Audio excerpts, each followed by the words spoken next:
of the traders got stop out. Then also Nikhil also stop out. So I thought, that's it.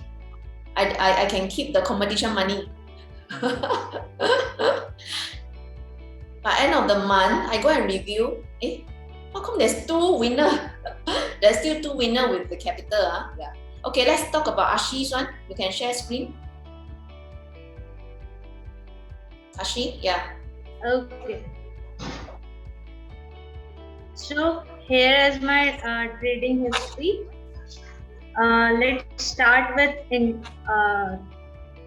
Forex market. I have taken Forex major pairs here to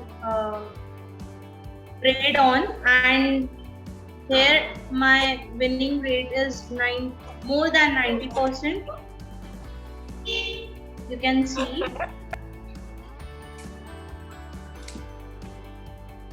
Yeah. So at which week you are out of the picture? At which week? In the start of indices. Start of indexes. Okay. Yes. Also, few trades gone wrong in the last week. In the last of the week of commodities, because at that time metals were volatile. I was trying to, I'm looking at your trades. Is your this risk reward return? Risk reward return. Let's see who has any question for Ashee. Looking at his, you all can see her screenshot.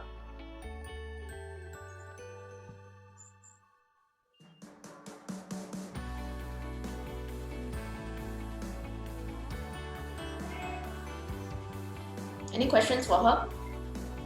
Ashee mainly took 0.05 lot, correct? Most Yes. of your market you do 0.05, yeah, except indexes, 0.01, fine, because that's a big contract size, right? So 0.05, did you put TP or you manual exit your profits? Yes, generally I used to put TP in all the trades, because if we do not put take profit, then it can be possible that our trades gone wrong in other direction, and if I have not put stop loss, then I have to be focused on the market. Then when it comes to peak, I must cut my all the profits and sit at home. Otherwise, it can be possible that I can never ever earn profit in any of the trade. Correct. So you did put TP, right? Did you? Yes. Okay. How many pips do you put for your TP? Generally, it depends on the market. In commodities market, I used to put 10 to 20 pips generally, but if I see that market is in my favor, so I used to push my TP to 50, 100 pips also. Okay. How about FX? How many pips do you set? For FX, I used to put around 20 to 50 pips. 20 to 50 pips, okay. Right. And okay. Then when it comes to index? In index, I was not able to decide about the take profit pips, because that at that time, in the start of that week, the index market was much volatile that I was not able to survive in that market. And at that time, one of my decisions gone wrong, that I must stop trading that time in the market, but I haven't stopped in that time, and my profit goes in loss. Okay, so did you put stop loss for all the markets or? No. No, No. No, okay. So none of you put stop loss for your trades.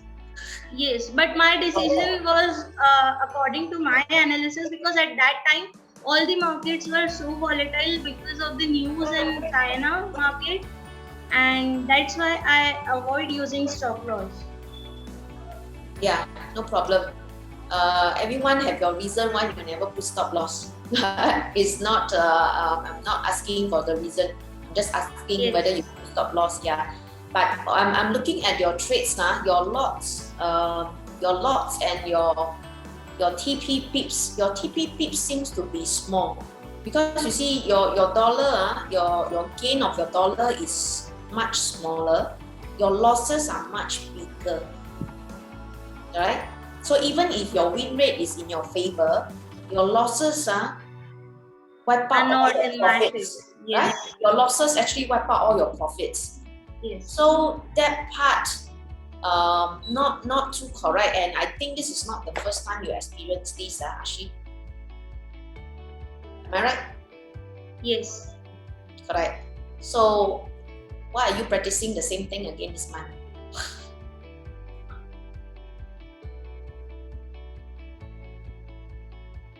Now there's no reason. So now cannot answer. There's no yes. It's not open and it's an open-ended question. You where I'm coming from? Your lot size is 0.05, but you are not consistent with your lot sizing. Sometimes 0.05, sometimes 0.01. Then your pips of winning is also not consistent. Your pips to TP. Right? So based on what you shared, a lot seems to be okay. I don't know, is there certain market strategies or trend view you are analyzing to make your decision to set that take profit pips or what? Or you are using a lot of your gut feel? No gut feeling was there. I was using my analysis, and as at that time market was much volatile, so I used to put small pips of take profit. Yeah. So okay, this pattern of doing same thing because you want to win, you want to profit. Okay, so that's why you are a little bit afraid to lose. So when you see a bit of profit, you just exit. I don't know, you manual exit or you really follow the set TP to exit. Okay, but because your that's why I say the profit quantum is kind of too low. But when you didn't put stop loss and it goes into not to your favor and you didn't cut, then the piled up loss actually wipe out all your accumulated small profits. So it is not just the win rate that matters, not just the probability. Your probability could be in your favor, but your calculation on the pips, the TP pip and the stop loss pip, the risk reward ratio don't quite make sense. And that's where, then you go into, I think you got stop out also, right? Margin call because of the indexes, is it? Because indexes run even faster, yeah, right? Even run even faster. So that is your, there's something here you need to change. There's something here you need to change in terms of the consistency part. The confidence level and the consistency part, I think I find it very glaring. And it's third time. Anyone have any suggestion for Ashee to improve? Whatever you guys saw on her, it is actually on you also. It's just that maybe you are a little bit more lucky, or you have better analysis than her, right? Because she said she analyzed the market. Okay, so I'm not too sure, because you will probably derive your own decision, because since all of you do not put stop loss, this is pretty consistent for all of you, right? Never put stop loss, because then you can go for higher profit. You are trying to gamble. It's in your favor, right? In the shortest time in your favor, you're trying to gamble in your favor, so you don't put stop loss. That is fine. So we are gambling your luck. Okay, so we're gambling your luck. So the next is that then is your luck. You want to be gambler, you need to be strategic gambler. to be a strategic gambler. How to be strategic gambler? Anyone? You guys try to be gamblers for 3 months already, huh? Have you all become strategic gamblers already?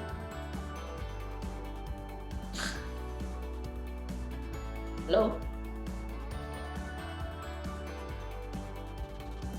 Anybody? No. Like even if you're at the end of the day, it's all about the game of probability. So even if you wanna gamble in the market, I think you need to have a very more understanding of statistics and play it educated. You just don't go and throw around your money. Instead, you read and analyze your previous trades, make some statistics, get some information out of it. Where is it that you're losing money? Where is it that you're winning?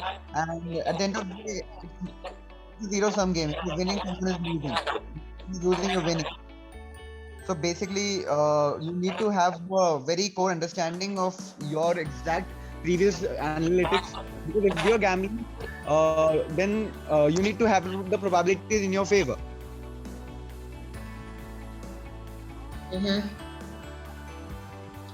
I couldn't hear a lot of your sharing. A bit breaking off. I don't know about others. You want to try again? I couldn't really hear you. Hello. Yes, okay. Yeah. So as I was saying, what I meant was, if you're not putting stop loss and if you want to gamble. Hello. Yeah, a bit breaking off. And all your faces, what happened?